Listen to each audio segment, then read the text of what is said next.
মা যখন আমাকে জিজ্ঞাসা করে নিজের মনের মতো খাবার বানাই। মানা, এই মানা, আজ জল খাবারে কি খাবি? মা, একটু ঝাল ঝাল লাল লাল করে একটু পাস্তা বানাও না। আরে দশা, লাল চা আর মুড়ি দিচ্ছি, খেয়ে নে। মানা, আজ দুপুরে কি রান্না করব বল? মা, এই শীতের দুপুরে একটু গরম গরম খাসির মাংস আর গরম গরম ভাত বানাও না। এই দুপুরে জমে যাবে পুরো।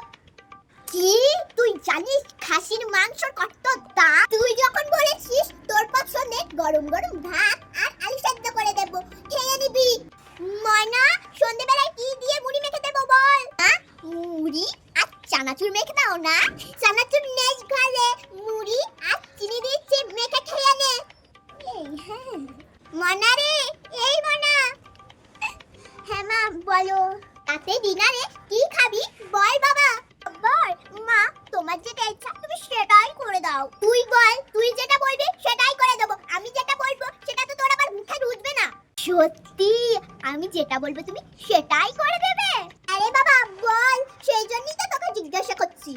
মা, এই শীতের রাতে ডিনারে একটু গরম গরম কড়াইশুঁটির কচুরি আর একটু কষা কষা করে আলুর দম বানাও না। প্লিজ প্লিজ প্লিজ, কোথাকার বড় লোকের বিটিলো